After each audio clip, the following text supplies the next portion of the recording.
All right. As far as the guys not practicing today, excuse me, Ethan Driscoll is ill. He won't practice today. And then Nazi, who's getting better with the concussion part of it, can do the walkthroughs. He did that.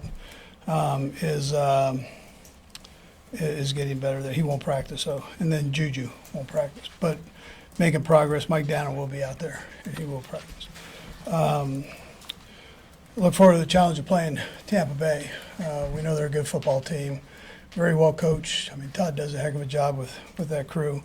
Excuse me. Along with his coordinators, they're all top-notch guys, and both offensively, defensively, and special teams. They're doing well. So we look forward to that.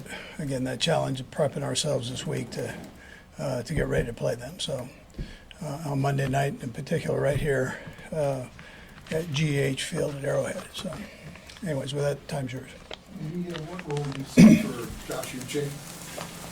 Yeah, so we've had the benefit of having played against him. So we know he's a very aggressive, good pass rusher and good all-around player, but good pass rusher. So we'll work him in.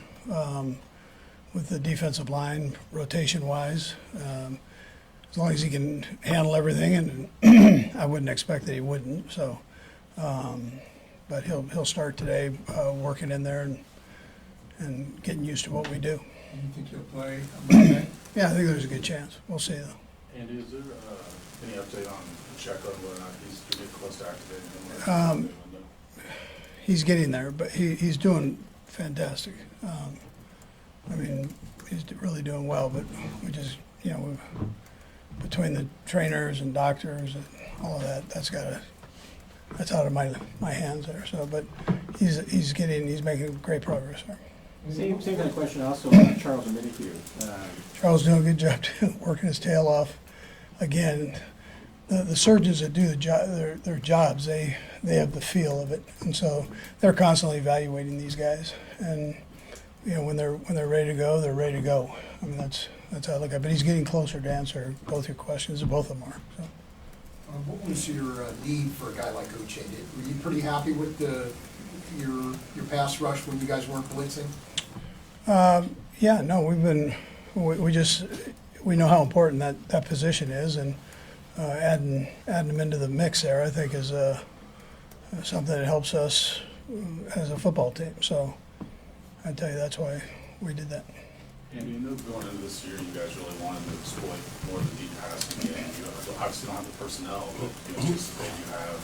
Just the fact that really hasn't been unlocked, is that the result of that personnel? What defenses are still doing too? How do you just assess that situation? Yeah, I mean, defenses are doing a nice job with their shell coverage, which is allowing us to, gain a lot of yards underneath. But I mean, it's just not the big chunk plays. So I'm okay with whatever they present. We defensively, we've got to use what we have there. Andy, with an offensive coordinator like Liam Cohen, what have you kind of seen from him as a play caller? Have you got to kind of talk and interact with him over the years? No, I haven't. I don't really know him like that, but he's. I think he's doing a fantastic job. Their offense is very efficient. Their quarterback is playing great. And he lost two of his primary guys. I mean, he keeps rolling. So the guys that they have in are a little bit smaller guys, very, very fast, and they've got these running backs that are top notch, and not just one of them. They've got a couple of them. So they've got a real good offense, and he uses all of them. Liam does, I'm saying. You've gotten to be around DeAndre for a little bit longer now. He was pretty late getting here last week. What have you kind of learned about him in meetings and what you saw from him last week? DeAndre, yeah, he's really handled things the right way. Been very diligent on studying and asking questions, and staying late, coming early, the whole deal there. So his role will continue to increase this week. I mean, we're comfortable with that, and I think he's comfortable with it. Coach, where does it stand with the left tackle position? Do you feel comfortable with one, or is there a temptation to maybe go back and give Kingsley a try? Yeah, we'll see.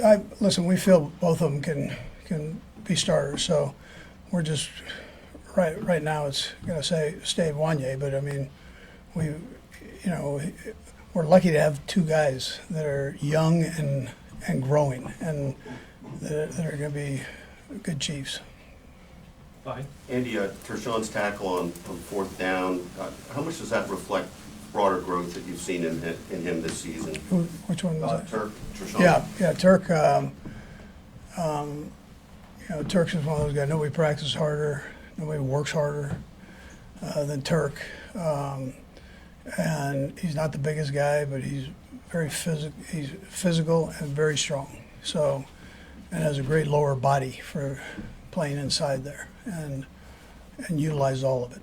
So, along with his quickness. But I would tell you, from where he came from to where he is today, there's been a lot of work that's gone into it by him, and persistence, and it's paying off for him.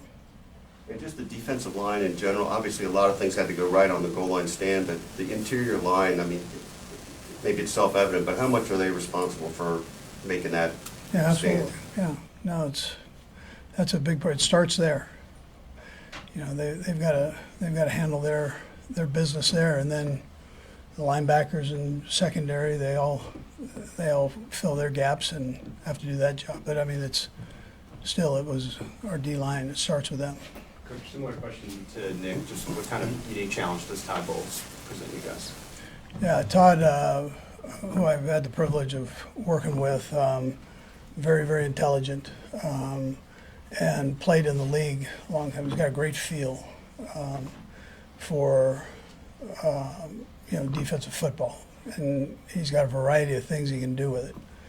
So he's sharp, and he gives you a lot of different looks.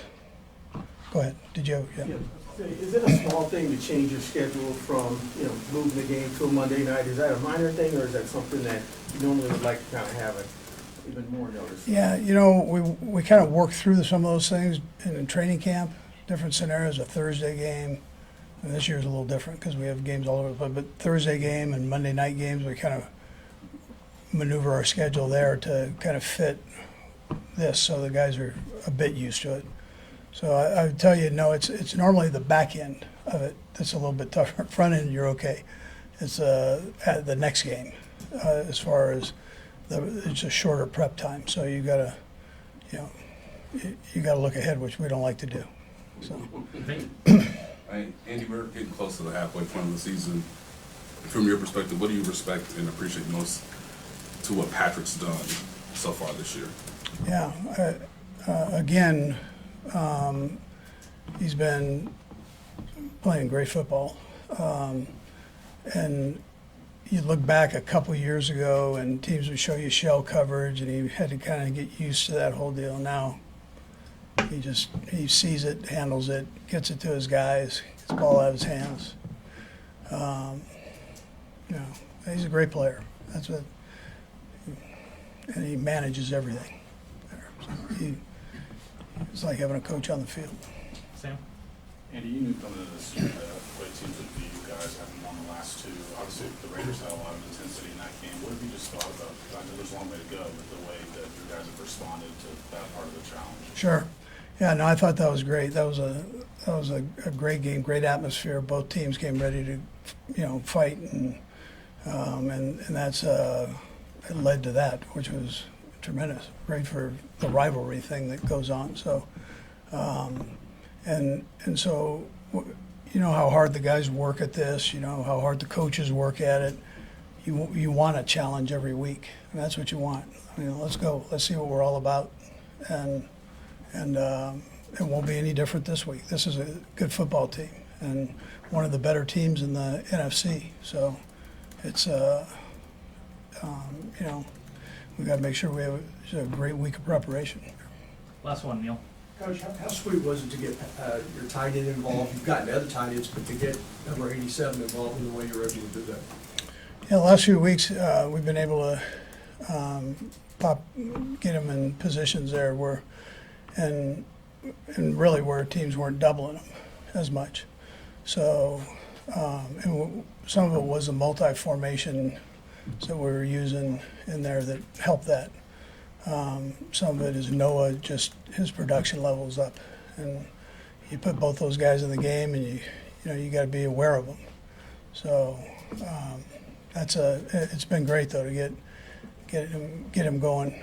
He's one of the great ones, and you might slow him down a minute, but not for very long.